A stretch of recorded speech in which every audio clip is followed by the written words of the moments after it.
परम सत्कारयोग तख्त चबर छत्र दे मालक जुगो जुग अटल सरबरे कायनात वालिए कुल आलम समुची मनुखता दे सांझे रहबर सतगुरु धन श्री गुरु ग्रंथ साहिब जी महाराज सच्चे पातशाह जी दे पवित्र चरना कमलों का ध्यान धरो। दोवें हथ जोड़ के गुरफतेह दी सांझ पाओ। गज के आखो जी वाहिगुरु जी का खालसा वाहिगुरु जी की फतेह। कथड़ियां संतां ते सुखाऊ पंदियां रब दे प्यारे भगती मार्ग दे उत्ते चलण वाले सतपुरखां दीयां कथा कहानियां जगियासू जनां वास्ते बड़ियां प्रेरणादायक होया करदियां हन। जिसने धर्म दे रस्ते दे उत्ते चलना होवे, धर्म दे मार्ग दे उत्ते किसी मंजिल की प्राप्ति करनी, हिरदे दे अंदर चाहना होवे, इच्छा होवे, तां फिर जिवें गुरबाणी दा फरमान है जाए पुछो सुहागणी वाह है किनी बाती सह पाई है। भी उन्हां जुड़िया होया अथवा उन्हां पहुँचिया होया नूं पुछो भी परमात्मा दा मिलाप किस तरह हुंदा है। सो ऐसे सतपुरुषां दे जीवन हमेशा विचारने चाहिए हैं जिन्हां ने गुरु उपदेश की कमाई की, गुरु उपदेश की कमाई करके अपना जीवन भी सफल करिया और अपने संपर्क दे विच आउण वाले हरेक संगी नूं सत दा उपदेश दिता, परमात्मा नाल जुड़न दी जुगत दसी। तो ये भागां दी भी गल है। जगियासू जन महापुरुषों कोलों लाहा लिया करदे हन, पर गुरबाणी इस गल नूं भी कहती है बांस बढ़ाई बूढ़िया यो मत डूबो कोए चंदन के निकटे बसे बांस सुगंध ना होए। चंदन का बूटा सारे जंगल नूं सुगंधित कर दिंदा है। टक पलास इत्थों तक के निम का रुख भी जेकर चंदन की संपर्कता दे विच आ जावे ते निम का दरख्त भी चंदन की सुगंधी वाला हो जाता है। और इसे प्रकार बाणी दे विच महाराज साहब जी ने अनेकों दरख्तों का जिक्र किया कि जे वो चंदन के संपर्क दे विच आ जाण तो वो चंदन की सुगंधी वाले हो के कीमती हो जाते। पर उत्थे बांस का जिक्र करिया भी बांस भावें चंदन दे कोल भी रहिंदा होवे उहदे उत्ते चंदन की नेड़ता का कोई असर नहीं हुंदा ते उहदे अंदर सुगंधी नहीं भरदी, अंदरों खाली हुंदा है। इस करके उहदे अंदर सुगंधी नहीं आया करदी। गिठ गिठ ते गट्ठां हुंदियां ने बांस दे ते वो अनेकां ही उहदे विच कमियां होण करके चंदन की नेड़ता उहनूं कोई बहुता लाभ नहीं पहुँचाया करती। तो इस प्रकार महापुरुषों के कोल भी एक सुंदर सिंह नाम करके कोई गुरमुख गुरसिख आ गया। सन 1934 के नेड़े तेड़े का वाकियात है। यह कद का लंबा तकरीबन 6 फुट सी, रंग गोरा, नैन नक्श बड़े सुंदर सी ते अपने आप को डॉक्टर अखवाउंदा सी। डॉक्टर सी जां नहीं ये तो परमेश्वर जानदा, पर उन्होंने सारे डॉक्टर साहब कह के ही बुलाया करते। और संगत दे विच उन्हें अपने आप को हजूर बाबा साहिब सिंह बाबा आया सिंह जी का सेवक होने का प्रगटावा किया सी। ते संत महाराज बाबा ज्वाला सिंह जी अपने सुभाअ अनुसार जिवें बाबा जी सारियां दा सत्कार करते सी उहदा भी बड़ा सत्कार करते। ते जिवें हुण उन्हें अपना आप बाबा आया सिंह जी का सेवक होने का दिखावा किया, प्रगटावा किया सी।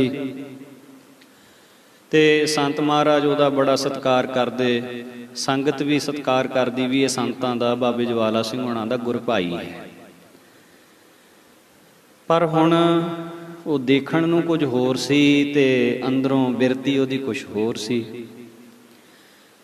ਮਹਾਂਪੁਰਖਾਂ ਨੂੰ ਪਤਾ ਤਾਂ ਸਾਰਾ ਕੁਝ ਸੀ, ਪਰ ਰੱਬ ਦੇ ਪਿਆਰਿਆਂ ਦੇ ਵਿੱਚ ਇਹ ਬਹੁਤ ਵੱਡੀ ਮਹਾਨਤਾ ਹੁੰਦੀ ਹੈ। ਤਿਸ ਕੈ ਭਾਣੈ ਕੋਇ ਨਾ ਭੂਲਾ, ਜਿਨ ਸਗਲੋ ਬ੍ਰਹਮ ਪਛਾਤਾ। ਜਿਨ੍ਹਾਂ ਨੇ ਸਾਰਿਆਂ ਦੇ ਵਿੱਚ ਪਰਮੇਸ਼ਰ ਦੇਖਿਆ ਹੋਵੇ, ਦੇਖਣਾ ਹੋਵੇ, ਉਹ ਕਿਸੇ ਦੇ ਔਗਣ ਨਹੀਂ ਦੇਖਦੇ।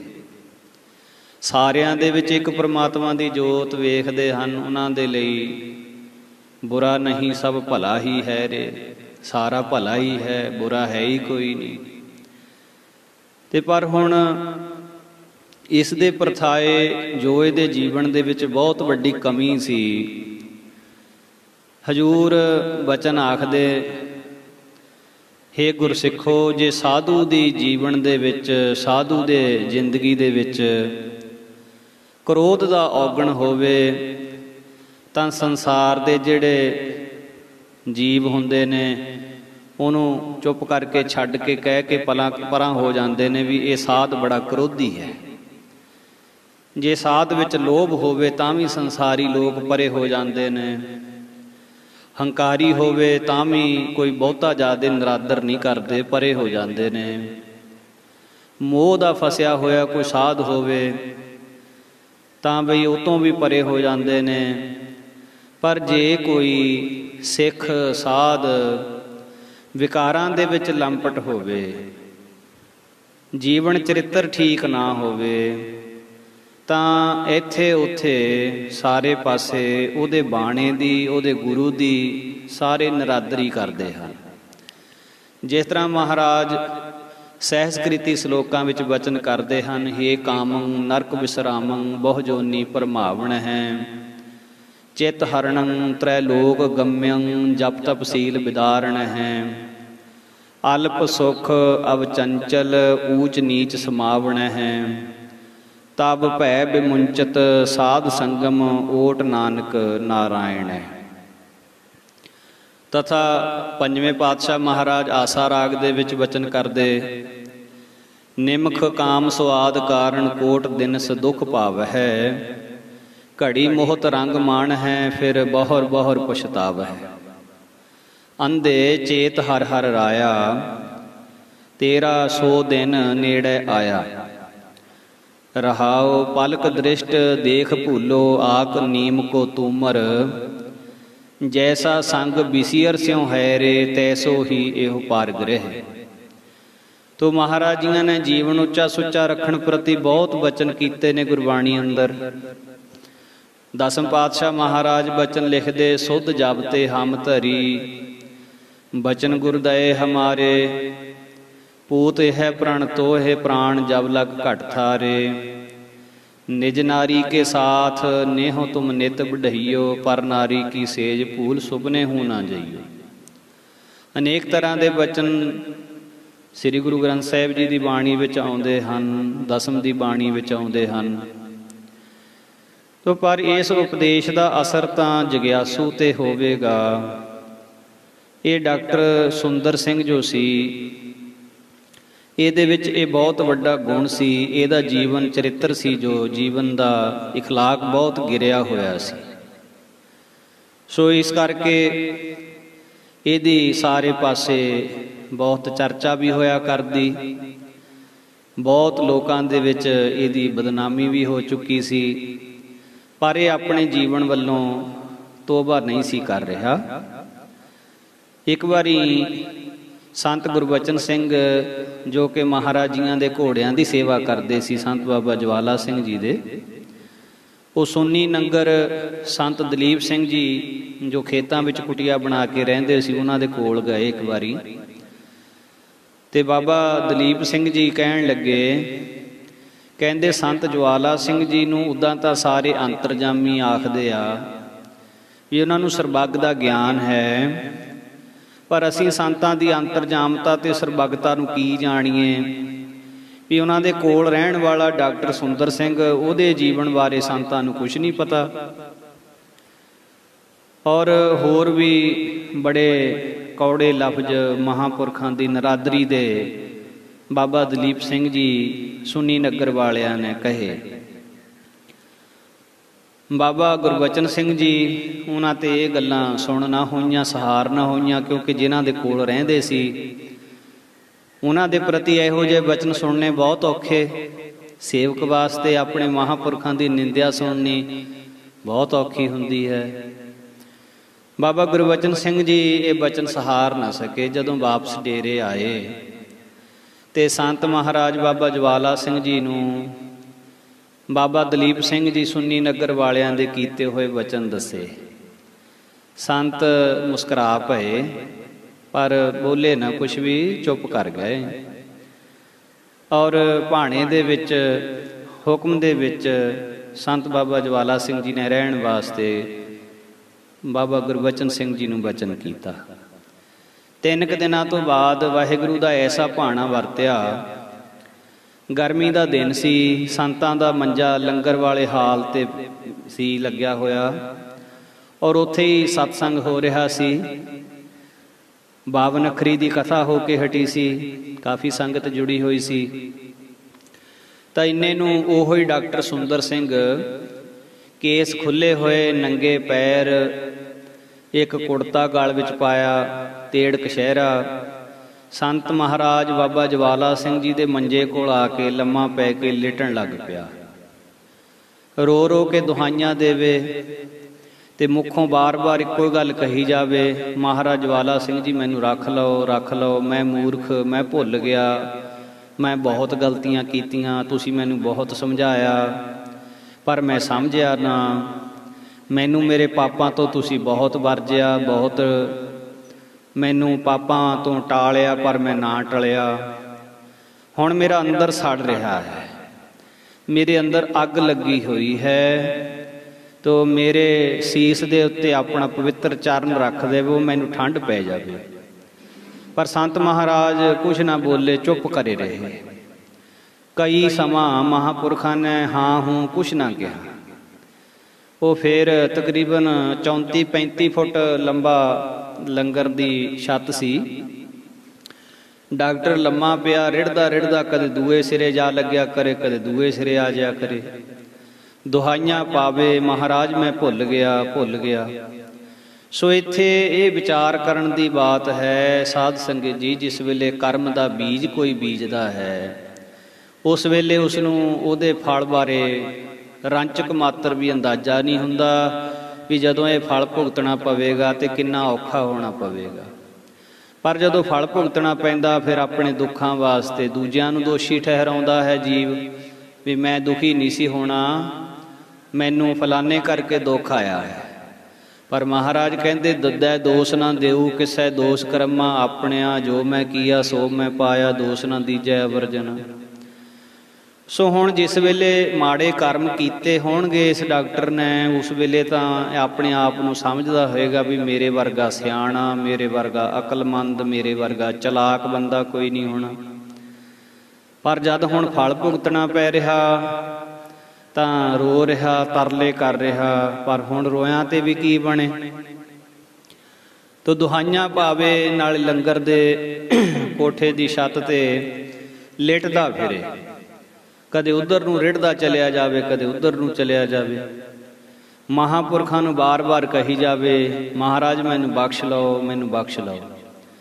तां संतां ने काफ़ी समय दी चुप नूं तोड़दिआं इक्को ही वचन कीता, कहंदे डॉक्टर हुण नहीं बख्शिया जाना, हुण तां तैनूं अपने कीते कर्मां दा फल भुगतना ही पैना।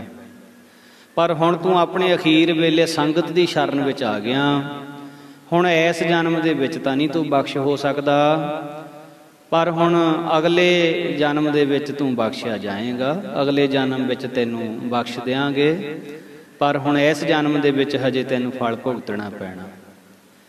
बाकी संगत नूं महाराज जियां ने इजाजत दे के तोर दिता, सारियां संगतां आपो अपने आसणां पर चल गईयां ते संतां ने बाबा गुरबचन सिंह जी नूं सद्दिया।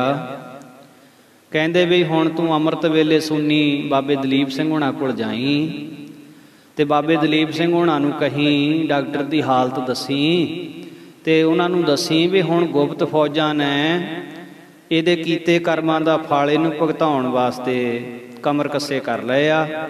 ਤੇ ਤੁਹਾਡਾ ਇਹ ਗੁਰ ਭਾਈ ਸੀ ਸੁੰਨੀ ਨਗਰ ਵਾਲੇ ਬਾਬੇ ਗੁਰਬਚਨ ਸਿੰਘ, ਬਾਬੇ ਦਲੀਪ ਸਿੰਘ ਹੋਣਾ ਦਾ ਇਹ ਡਾਕਟਰ ਗੁਰ ਭਾਈ ਅਖਵਾਉਂਦਾ ਸੀ। ਕਹਿੰਦੇ ਵੀ ਤੁਹਾਡਾ ਗੁਰ ਭਾਈ ਸੀ, ਕਹੀਂ ਸਾਡੇ ਵੱਲੋਂ ਭਈ ਹੁਣ ਗੁਪਤ ਫੌਜਾਂ ਦੇ ਕੋਲੋਂ ਜੇ ਛਡਾ ਸਕਦੇ ਹੋ ਤਾਂ ਆ ਕੇ ਛਡਾ ਲਓ। ਤੇ ਬਾਬਾ ਜੀ ਗੁਰਬਚਨ ਸਿੰਘ ਹੋਣੀ ਸਵੇਰੇ ਅੰਮ੍ਰਿਤ ਵੇਲੇ ਫਿਰ ਸੰਤ ਦਲੀਪ ਸਿੰਘ ਹੋਣਾ ਕੋਲ ਗਏ। ਜਦ ਜਾ ਕੇ ਸਾਰੀ ਗੱਲਬਾਤ ਦੱਸੀ ਤਾਂ ਉਹ ਚੁੱਪ ਕਰ ਗਏ, ਕੁਛ ਬੋਲ ਨਾ ਸਕੇ, ਨਾ ਹੀ ਡੇਰੇ ਤੱਕ ਆ ਸਕੇ। ਤਾਂ ਬਾਬਾ ਗੁਰਬਚਨ ਸਿੰਘ ਹੋਰੀ ਵਾਪਸ ਮੁੜ ਆਏ। ਹੁਣ ਉਹ ਜਿਹੜਾ ਡਾਕਟਰ ਸੀ ਉਹ 2 ਰਾਤਾਂ ਤੇ 3 ਦਿਨ ਇਸੇ ਤਰ੍ਹਾਂ ਤੜਫਦਾ ਰਿਹਾ। ਤੀਜੇ ਦਿਨ ਜਾ ਕੇ ਉਹ ਚੜ੍ਹਾਈ ਕਰ ਗਿਆ।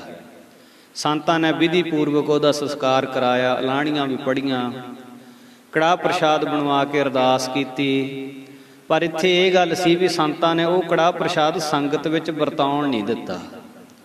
ਇਹ ਸਾਰਾ ਕੜਾਹ ਪ੍ਰਸ਼ਾਦ ਡਾਕਟਰ ਦੀ ਚਿਖਾ ਦੇ ਵਿੱਚ ਹੀ ਸੰਤਾਂ ਨੇ ਪਵਾਤਾ। ਇਸ ਤਰ੍ਹਾਂ ਨਾਲ ਮਹਾਂਪੁਰਸ਼ਾਂ ਦੇ ਕੋਲ ਰਹਿਣ ਦੇ ਬਾਵਜੂਦ ਵੀ ਉਹ ਆਪਣਾ ਜੀਵਨ ਨਾ ਬਣਾ ਸਕਿਆ। ਤੇ ਅਗਲੇ ਜਨਮ ਦੀ ਉਹਨੂੰ ਮਹਾਂਪੁਰਖਾਂ ਦੇ ਕੋਲੋਂ ਬਚਨ ਅਗਲੇ ਜਨਮ ਦਾ ਹੋ ਗਿਆ ਵੀ ਗਾਹਾਂ ਦੇ ਜਨਮ ਵਿੱਚ ਤੇਰਾ ਭਲਾ ਹੋਊਗਾ। ਤੋ ਇਸ ਤਰ੍ਹਾਂ ਹਰਖੋਵਾਲ ਅਸਥਾਨ ਜਿੱਥੇ ਬਣਿਆ ਨੇੜੇ ਹੀ ਪਿੰਡ ਅਤੋਵਾਲ। ਤੋ ਅਤੋਵਾਲ ਦੀਆਂ ਸੰਗਤਾਂ ਵੀ ਮਹਾਂਪੁਰਖਾਂ ਦੀਆਂ ਸ਼ਰਧਾਲੂ ਹੋ ਗਈਆਂ। ਨੰਬਰਦਾਰ ਚੰਨਣ ਸਿੰਘ, ਸੰਤਾ ਸਿੰਘ, ਭਾਈ ਬੰਤਾ ਸਿੰਘ, ਨੰਬਰਦਾਰ ਚੰਨਣ ਸਿੰਘ ਦਾ ਭਰਾ ਸਰਦਾਰ ਬਤਨ ਸਿੰਘ, ਇਹਨਾਂ ਦੇ ਭਾਈ ਬਰਿਆਮ ਸਿੰਘ, ਭਾਈ ਕਰਤਾਰ ਸਿੰਘ ਔਰ ਹੋਰ ਵੀ ਕਾਫੀ ਡੇਰੇ ਦੇ ਸੇਵਾਦਾਰ ਸ਼ਰਧਾਲੂ ਬਣ ਗਏ। ਔਰ ਇਹਨਾਂ ਨੇ ਜਾ ਕੇ ਸੰਤਾਂ ਨੂੰ ਇੱਕ ਵਾਰੀ ਬੇਨਤੀ ਕੀਤੀ ਵੀ ਮਹਾਰਾਜ ਸਾਡੇ ਨਗਰ ਚਰਨ ਪਾਓ। ਬਾਕੀ ਸੰਗਤਾਂ ਵੀ ਤੁਹਾਡੇ ਦਰਸ਼ਨ ਕਰਨਾ ਚਾਹੁੰਦੀਆਂ ਤੇ ਤੁਹਾਡੇ ਚਰਨ ਪੈਣ ਕਰਕੇ ਸਾਡਾ ਪਿੰਡ ਅਤੋਵਾਲ ਵੀ ਪਵਿੱਤਰ ਹੋ ਜਾਵੇ। ਮਹਾਂਪੁਰਖ ਕਹਿਣ ਲੱਗੇ, ਕਹਿੰਦੇ ਸੰਗਤ ਜੀ ਅਸੀਂ ਇਕੱਲੇ ਇਕੱਲੇ ਦੇ ਘਰ ਨਹੀਂ ਜਾ ਸਕਦੇ, ਤੁਸੀਂ ਇੱਦਾਂ ਕਰੋ ਸਾਰੀ ਸੰਗਤ ਮਿਲ ਕੇ ਗੁਰਦੁਆਰਾ ਬਣਾਓ, ਫਿਰ ਅਸੀਂ ਤੁਹਾਡੇ ਨਗਰ ਆ ਜਾਇਆ ਕਰਾਂਗੇ। ਇਹਨਾਂ ਸਾਰਿਆਂ ਨੇ 7 ਬਚਨ ਆਖਿਆ ਔਰ ਮਹਾਂਪੁਰਖਾਂ ਨੂੰ ਮੱਥਾ ਟੇਕ ਕੇ ਆਪਣੇ ਪਿੰਡ ਅਤੋਵਾਲ ਵਾਪਸ ਆ ਗਏ। ਤੋ ਰਾਤ ਦਾ ਸਮਾਂ ਸਾਰਿਆਂ ਨੇ ਸਲਾਹ ਕਰਕੇ ਪਿੰਡ ਦੇ ਵਿੱਚ ਡੌਂਡੀ ਫਿਰਵਾਈ। ਸਾਰੇ ਪਿੰਡ ਨੂੰ ਇਕੱਠਾ ਕੀਤਾ, ਸਾਰਿਆਂ ਦੇ ਅੱਗੇ ਮਹਾਂਪੁਰਖਾਂ ਦਾ ਬਚਨ ਰੱਖਿਆ ਤੇ ਗੁਰਦੁਆਰਾ ਸਾਹਿਬ ਬਣਾਉਣ ਦੀ ਤਜਵੀਜ਼ ਨੰਬਰਦਾਰ ਸੰਤਾ ਸਿੰਘ ਨੇ ਰੱਖੀ। ਤਾਂ ਸਾਰਿਆਂ ਨੇ ਬੜੀ ਖੁਸ਼ੀ ਜ਼ਾਹਰ ਕੀਤੀ, ਸਰਬਸੰਮਤੀ ਦੇ ਨਾਲ ਮਤਾ ਪਾਸ ਹੋ ਗਿਆ ਇਹ ਗੁਰਦੁਆਰਾ ਸਾਹਿਬ ਬਣਨਾ ਚਾਹੀਦਾ। ਖੁਸ਼ੀ ਦੇ ਜਕਾਰੇ ਲੱਗੇ।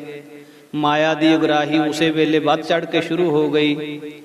ਰਾਮਗੜੀਏ ਸਿੰਘਾਂ ਨੇ ਮਾਇਆ ਦੁਆਰਾ ਬਹੁਤ ਉਤਸ਼ਾਹ ਦਿਖਾ ਲਿਆ।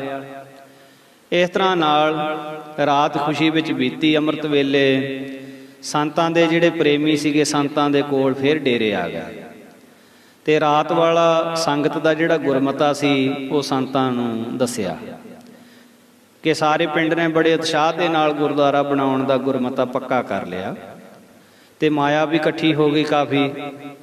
ਤਾਂ ਸੰਤ ਜੀ ਮਹਾਰਾਜ ਹੁਣ ਆਪ ਜੀ ਕਿਰਪਾ ਕਰੋ ਤੇ ਗੁਰਦੁਆਰਾ ਸਾਹਿਬ ਦੀ ਨੀਂਹ ਰੱਖੋ ਤੇ ਜਿੱਥੇ ਤੁਸੀਂ ਕਹੋਗੇ ਉਸੇ ਤਰ੍ਹਾਂ ਗੁਰਦੁਆਰਾ ਸਾਹਿਬ ਬਣੂਗਾ।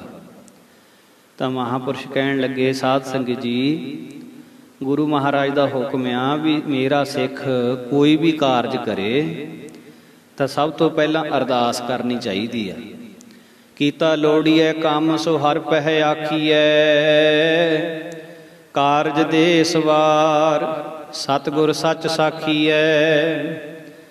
ਸੰਤਾਂ ਸੰਗ ਨਿਧਾਨ ਅੰਮ੍ਰਿਤ ਚਾਖੀਐ, ਭੈ ਭੰਜਨ ਮਿਹਰਵਾਨ ਦਾਸ ਕੀ ਰਾਖੀਐ। ਨਾਨਕ ਹਰ ਗੁਣ ਗਾਏ ਅਲਖ ਪ੍ਰਭ ਲਾਖੀਐ।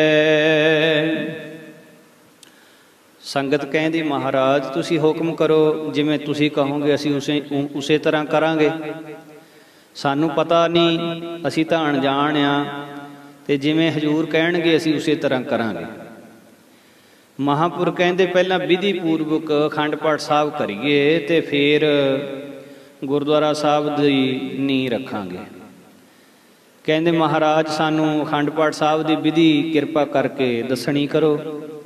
तो जिस तरह आप जी ने कल की कथा दे विच श्री अखंड पाठ साहब की जो पुरातन मर्यादा पुरातन विधि महापुरखों ने संप्रदावां जथेबंदियां साधु समाज आदि काल तो जदों तो श्री अखंड पाठ साहब की मर्यादा शुरू हुई गुरु गोबिंद सिंह साहब महाराज जियां तो जो मर्यादा चली आउंदी वो मर्यादा सारी समझाई वे किस तरह गुरु साहब का सत्कार करना अखंड पाठ साहब आरंभ करना ते नाल जपजी साहब के पाठ आरंभ होने चाहिए आ मूल मंत्र दे पहरे नाल लगने चाहिए आ जोत दा घ्यो दा होर सारा महापुरुषां ने जो भी मर्यादा वो सारा वचन समझाउणा कीता। सो महाराज जियां दा वध तो वध जिन्ना सत्कार हो सके उस तरह करना चाहिए। इदां महापुरुषां ने वचन किया। अतोवाल दी संगत ने महापुरुषां दे उपदेश नूं सत वचन करके मन्निया और बड़े प्रेम दे नाल नमस्कारां करके आग्या लैके अपने पिंड वापस आ गए। जिस तरह संतां ने पाठी सिंह कहे इलाके विचों पाठी सिंह इकट्ठे कीते 48 घंटे बहुत प्रेम दे नाल पाठ होया। महापुरख भोग दे समय आए उन्हां दे नाल बाबा ईश्वर सिंह जी बाबा हरनाम सिंह जी होर भी डेरे दे संत महापुरख आए। बहुत प्रेम दे नाल अखंड पाठ साहब दा भोग पिया आरती हुई अरदास बेनती हुई और अरदास बेनती तो उपरंत जो हुक्मनामा साहब आया अब चल नगर गोविंद गुरु का नाम जपत सुख पाया राम मान इच्छे से ही फल पाए करता आप वसाया राम करता आप वसाया सर्व सुख पाया पुत भाई सिख बिगासे गुण गाव है पूर्ण परमेश्वर कारज आया रासे प्रभ आप स्वामी आपे रखा आप पिता आप माया कहो नानक सतगुर बलिहारी जिन एह थान सुहाया। इस तरह नाल संत महाराज जियां ने पहली इट बाबा ईश्वर सिंह जी तो रखाई दूजी इट संत बाबा ज्वाला सिंह जी ने आप रखी फिर बाबा हरनाम सिंह जी ते दो होर नाल आए साधुआं दे कोल इट्टां रखाइयां। इदां पंज प्यारे रूप हो के पंजां साधुआं ने गुरुद्वारा साहब की नींह रखी। इदां अजे ये बहुत प्यार दे नाल सारा कारज हो रहा सी समाप्ति नहीं सी होई। महापुरुष लंगर छकण वास्ते बैठे सी कि उन्ने चिर नूं जो नंबरदार चन्नण सिंह जी उन्हां दे प्रति किसी ने विशेष मुखबरी करके इंस्पैक्टर नूं सद लिया पुलिस सद लई घेरा पै गया बई ये सरकार तो खिलाफत दे काम करते हैं कानून के खिलाफ चलते हैं। तो चन्नण सिंह जी नूं सदन वास्ते हौलदार थाणेदार ने भेजिया। महापुरखों की वो सेवा कर रहा सी चन्नण सिंह ते जिस वेले सदन वाला आया चन्नण सिंह जी जान लगे तो संत महाराज ने मना कर दिता भी तुहानूं किते जाण की लोड़ नहीं तुसी सेवा करो। हौलदार नूं थोड़े चिर बाद थाणेदार ने फिर भेजिया वो जान लगा फिर संतां ने रोक दिता भी तुहानूं जाण की कोई लोड़ नहीं है। तीजी बारी फिर जिस वेले वो हौलदार सदन आया तो संत महाराज कहन लगे जाओ तुसी थाणेदार नूं कह दिओ भी जे उहनूं लोड़ आ तां वो इत्थे साडे नाल आके गल करे असीं इहनूं सेवा दे विचों हटा के नहीं भेजणे। जे ये सरकार दे खिलाफ या कानून दे खिलाफ कोई काम करदा होएगा तो असीं इहनूं सज़ा दवावांगे जरूर पर जे ये कानून दे खिलाफ कोई काम नहीं करता तो फिर असीं इहदे जामन आ असीं इहदी जिम्मेवारी चकदे आ ते ये साडा सेवादार आ।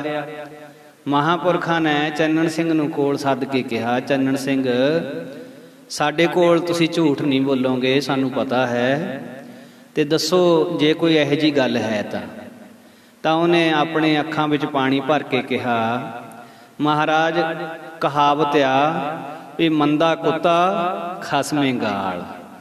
ਤੇ ਮਹਾਰਾਜ ਜਦੋਂ ਦਾ ਤੁਹਾਡਾ ਲੜ ਫੜਿਆ ਕੋਈ ਇਹੋ ਜਿਹਾ ਕੰਮ ਨਹੀਂ ਕਰਦਾ ਜਿਹਦੇ ਕਰਕੇ ਤੁਹਾਡੀ ਬਦਨਾਮੀ ਹੋਵੇ। ਤੋ ਇਸ ਤਰ੍ਹਾਂ ਨਾਲ ਜੋ ਵਿੱਚੋਂ ਮਸਲਾ ਸੀ, ਇਸ ਸਰਦਾਰ ਚੰਨਣ ਸਿੰਘ ਨੰਬਰਦਾਰ ਦੇ ਨਾਲ ਲਾਗਬਾਜੀ ਰੱਖਣ ਵਾਲਿਆਂ ਨੇ ਆਪ ਇਸ ਚੰਨਣ ਸਿੰਘ ਦੇ ਘਰ ਨਜਾਇਜ਼ ਸ਼ਰਾਬ ਵਗੈਰਾ ਹੋਰ ਕਾਫੀ ਸਮਾਨ ਰੱਖ ਦਿੱਤਾ ਹੋਇਆ ਸੀ ਤੇ ਆਪ ਹੀ ਪੁਲਿਸ ਚੜਾ ਕੇ ਲੈ ਆਂਦੀ ਸੀ, ਕਿਉਂਕਿ ਨੰਬਰਦਾਰ ਚੰਨਣ ਸਿੰਘ ਤਾਂ 3 ਦਿਨਾਂ ਤੋਂ ਇੱਥੇ ਸੇਵਾ ਕਰ ਰਿਹਾ ਸੀ। ਤੋ ਹੁਣ ਜਿਸ ਵੇਲੇ ਤਲਾਸ਼ੀ ਹੋਣੀ ਸੀ ਤਾਂ ਉਹ ਸ਼ਰਾਬ ਵਗੈਰਾ ਪਕੜੀ ਜਾਣੀ ਸੀ ਤੇ ਬਦਨਾਮੀ ਨੰਬਰਦਾਰ ਚੰਨਣ ਸਿੰਘ ਦੀ ਹੋਣੀ ਸੀ। ਤੇ ਹੁਣ ਸੰਤ ਮਹਾਰਾਜ ਕਹਿਣ ਲੱਗੇ, ਤੈਨੂੰ ਚਿੰਤਾ ਕਰਨ ਦੀ ਲੋੜ ਨਹੀਂ, ਜੇ ਤੇਰੇ ਵਿੱਚ ਕੋਈ ਗਲਤੀ ਨਹੀਂ, ਤੇਰੇ ਵਿੱਚ ਕੋਈ ਕਸੂਰ ਨਹੀਂ, ਫਿਰ ਤੇਰੀ ਰਖਵਾਲੀ ਮਹਾਰਾਜ ਕਰਨਗੇ। ਤੋ ਹੁਣ ਉਹ ਥਾਣੇਦਾਰ ਆ ਗਿਆ ਤੇ ਉਹਨੇ ਆ ਕੇ ਕਿਹਾ ਵੀ ਅਸੀਂ ਇਹਦੇ ਘਰ ਦੀ ਤਲਾਸ਼ੀ ਲੈਣੀ ਆ। ਮਹਾਂਪੁਰਸ਼ ਕਹਿਣ ਲੱਗੇ, ਥਾਣੇਦਾਰ ਸਾਹਿਬ ਤੁਸੀਂ ਜੀ ਸਦਕੇ ਤਲਾਸ਼ੀ ਲਓ, ਜੇ ਇਹਦੇ ਘਰ ਵਿੱਚੋਂ ਕੋਈ ਕਾਨੂੰਨ ਦੇ ਖਿਲਾਫ ਚੀਜ਼ ਨਿਕਲੂ ਤਾਂ ਅਸੀਂ ਇਹਨੂੰ ਖੁਦ ਤੁਹਾਨੂੰ ਗ੍ਰਿਫਤਾਰ ਕਰਾ ਦੇਵਾਂਗੇ, ਪਰ ਜੇ ਕੋਈ ਵੀ ਇਹਦੇ ਘਰ ਇਹੋ ਜਿਹੀ ਚੀਜ਼ ਨਾ ਨਿਕਲੀ ਤਾਂ ਫਿਰ ਤਾਂ ਇਹਨੂੰ ਤੁਸੀਂ ਲਿਜਾ ਨਹੀਂ ਸਕਦੇ। ਥਾਣੇਦਾਰ ਕਹਿਣ ਲੱਗਾ ਕਿ ਇਸ ਦੇ ਘਰ ਵਿੱਚ ਜੇ ਕੋਈ ਕਾਨੂੰਨ ਦੇ ਖਿਲਾਫ ਚੀਜ਼ ਨਿਕਲਦੀ ਆ ਤਾਂ ਫੇਰ ਹੀ ਅਸੀਂ ਇਹਦੇ ਉੱਤੇ ਕੋਈ ਜਿਹੜੀ ਕਾਰਵਾਈ ਉਹ ਕਰ ਸਕਦੇ, ਉੱਦਾਂ ਨਹੀਂ ਕਰ ਸਕਦੇ। ਹੁਣ ਇਹਦੇ ਘਰ ਦੀ ਤਲਾਸ਼ੀ ਲਈ ਗਈ, 1 ਵਾਰ ਤਲਾਸ਼ੀ ਹੋਈ, 2 ਵਾਰੀ ਹੋਈ, 3 ਵਾਰੀ ਤਲਾਸ਼ੀ, ਪਰ ਕੋਈ ਵੀ ਚੀਜ਼ ਇਹੋ ਜਿਹੀ ਨਾ ਨਿਕਲੀ ਜਿਹੜੀ ਕਾਨੂੰਨ ਦੇ ਖਿਲਾਫ ਹੋਵੇ। ਤਾਂ ਇਹ ਹਾਰ ਹੰਭ ਗਏ। ਪਰ ਹੁਣ ਜੋ ਨੇੜੇ ਘਰ ਵਾਲਿਆਂ ਨੇ ਸਾਰੀ ਗੱਲ ਖੇਡ ਵਰਤਾਈ ਸੀ, ਉਹ ਇੱਕ ਜਣਾ ਖੜਾ ਇਸ਼ਾਰਾ ਵੀ ਕਰੀ ਜਾਵੇ ਜਿੱਥੇ ਉਹਨਾਂ ਨੇ ਉਹ ਸ਼ਰਾਬ ਵਗੈਰਾ ਦੱਬੀ ਹੋਈ ਸੀ, ਇਸ਼ਾਰਾ ਵੀ ਕਰੇ ਵੀ ਇੱਥੋਂ ਪੱਟੋ, ਪਰ ਉਹ ਉੱਥੋਂ ਕਿਸੇ ਨੂੰ ਕੋਈ ਵੀ ਇਹੋ ਜਿਹੀ ਚੀਜ਼ ਦਿਸੀ ਨਾ। ਸਾਰੀ ਛਾਣਬੀਣ ਕਰਕੇ ਤੇ ਪੁਲਿਸ ਜਿਹੜੀ ਆ ਵਾਪਸ ਚਲੀ ਗਈ। ਤੇ ਹੁਣ ਨੰਬਰਦਾਰ ਚੰਨਣ ਸਿੰਘ ਦੀ ਲਾਜ ਮਹਾਂਪੁਰਸ਼ਾਂ ਨੇ ਰੱਖੀ।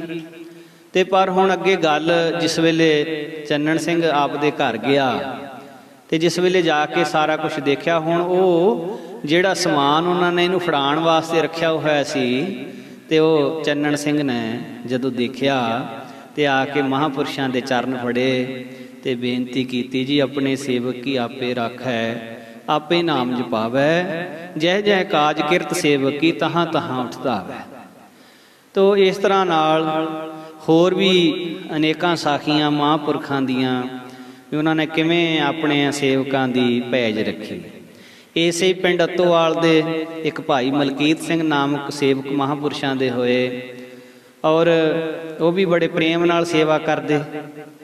ਤਾਂ ਇੱਕ ਵਾਰੀ ਮਹਾਂਪੁਰਸ਼ਾਂ ਪ੍ਰਸੰਨ ਹੋ ਕੇ ਪੁੱਛਿਆ, ਭਾਈ ਮਲਕੀਤ ਸਿੰਘ ਤੂੰ ਚਿੱਤ ਦੇ ਵਿੱਚ ਕੀ ਇੱਛਾ ਧਾਰ ਕੇ ਸੇਵਾ ਕਰਦਾ ਹੈ? ਤਾਂ ਉਹਨੇ ਬੇਨਤੀ ਕੀਤੀ, ਮਹਾਰਾਜ ਮੇਰੇ ਘਰ ਔਲਾਦ ਨਹੀਂ, ਕਿਰਪਾ ਕਰਕੇ ਮੈਨੂੰ ਪੁੱਤਰ ਬਖਸ਼ ਦਿਓ। ਤਾਂ ਮਹਾਂਪੁਰਸ਼ਾਂ ਨੇ ਕਿਹਾ, ਤੂੰ ਨਿਯਮ ਦੇ ਨਾਲ ਦਸਵੰਧ ਦਿਆ ਕਰ ਗੁਰੂ ਘਰ ਦੇ ਵਿੱਚ, ਗੁਰੂ ਮਹਾਰਾਜ ਤੇਰੀ ਇੱਛਾ ਪੂਰੀ ਕਰਨਗੇ। ਤੋ ਦਸਵੰਧ ਦੇਣ ਦੀ ਮਰਜ਼ਾਦਾ ਗੁਰੂ ਸਾਹਿਬਾਂ ਦੇ ਵੇਲੇ ਤੋਂ ਸਾਧ ਸਿੰਘ ਜੀ ਚੱਲੀ ਆ ਰਹੀ।